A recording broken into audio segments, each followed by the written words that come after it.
So we've been all the way around one side of the tooth, chain rather. Now I'm going around the other side.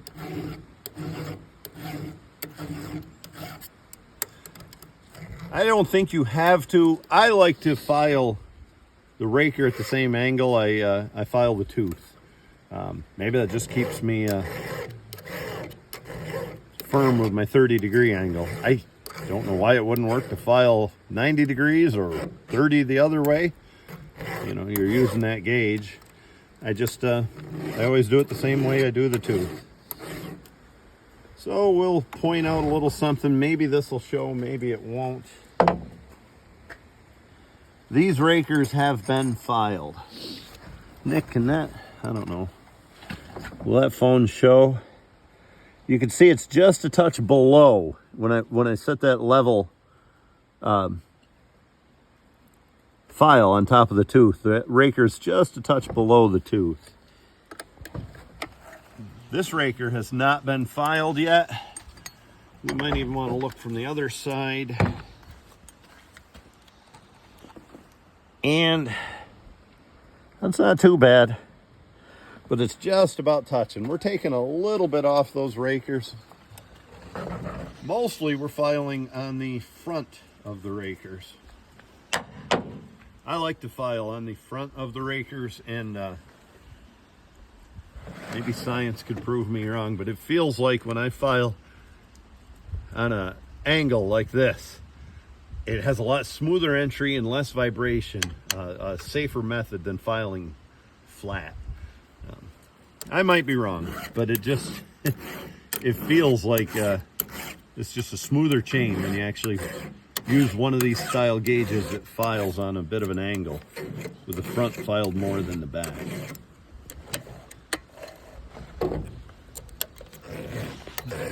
I'll talk on a sharp chain a little bit. I was pretty intimidated when I started cutting for a log skidder. It was a 240 Timberjack back then. It was brand new. One of the newest versions with the, no, John Deere had not taken them over yet. I remember John Deere reps came out and watched us cut timber all day once. 240 with a Cummins. Probably had a Gearmatic winch. And a pretty good operator. He kept me pretty busy with just one skidder. And I was pretty intimidated by that, growing up logging with horses and not having to meet that kind of production. I quickly discovered if I could file a chain well, was my whole key to keeping up and being an efficient cutter. And once I learned to file a chain well and keep it sharp, then I learned how to do it quickly. And then I became a good skidder, lug cutter then. Big key. That's key to your saw life. It's key to safety and everything. So right there, we've gone all the way around. We are done with the raker gear. Put that right back on there so I don't lose it. And I'll touch up these teeth.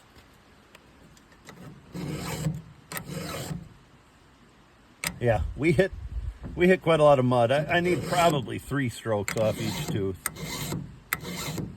1, 2, 3. Make sure you get, if you're using a gauge like this, a lot of people don't like them. I do. Make sure you get both sides of this gauge. One touching the raker, one touching the tooth. Then you get a good depth. Your file should be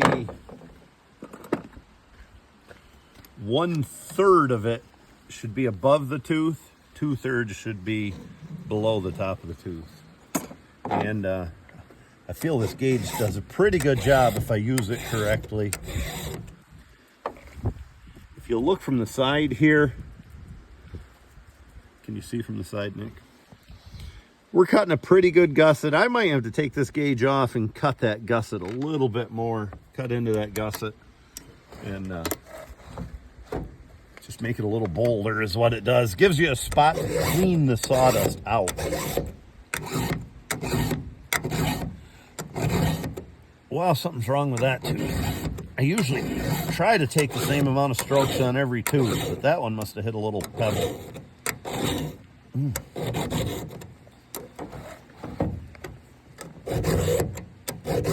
Two.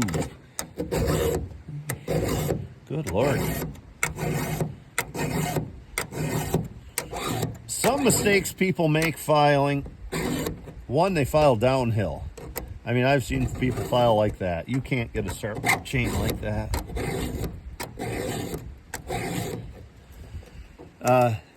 They don't get their angle the same on both sides. You just got to make sure it's, you know, I like a 30-degree angle. Make sure it's 30 on both sides. Seems like when I was a kid, my dad used to file a 35-degree angle on like a 41 and a 51 steel. Those saws had torque coming out their ears. Maybe that's what made the difference. But and speaking of torque, engine speed, that kind of stuff, as well as the type of wood you're cutting, that all factors into how you file these rakers. Some of these modern saws aren't very torquey. This one is. That one's not as torquey. And the one that replaced this, the 572, has a lot of chain speed, but not a lot of torque. So I don't file the rakers quite as low on that, and you'll have a little more success. But another mistake people make filing, besides getting these angles wrong, they make up for having a poorly sharpened tooth by cutting their rakers. I knew a guy that was legendary, good friend of mine, great guy, but legendary for having a good cutting saw. And if you watched him, he did everything wrong when he cut, or when he filed. You know, nothing looked right. And his saws would always cut. He didn't fall timber, but he cut up a lot behind the skidder, and he was handy. He could, he'd cut all day without getting pinched behind the skidder. Never split a log. He knew what he was doing. But he did everything wrong filing that tooth, and he still made him cut because he cut the rakers down really low. Not a good practice. It worked for my buddy, but not a good practice. I know another guy who gets a brand new saw, and he's not a big man, and he's not a young man by no means. Christ, he must be 80 by now. Easy for me to say. He'll get a 660 steel, whatever they are now, take a pair of side cutters and cut every raker off. I mean off. I picked up one of his saws to cut a log once, and I thought my hands were going to fall off. And I swear that's done. Guys do things like that because they're not good at filing the tooth, so it feels like your saw is really cutting. There you go. You can see this tooth hit a little something. Can you zone in there? See the top of that is sacrificed. The chrome is off the color a little bit. It's chipped. We'll probably have to take a, whoops, sorry Nick, take a few good strokes.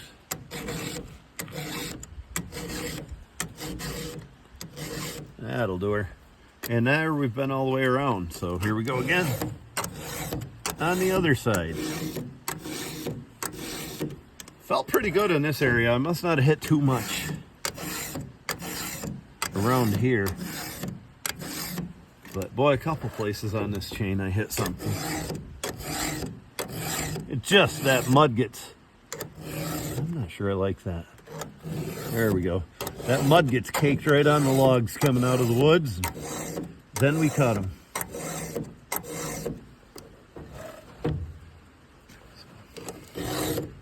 Well, I'm going to try to make this quick. Then we'll get us some horses ready and cut some timber. Probably around halfway done with the second side.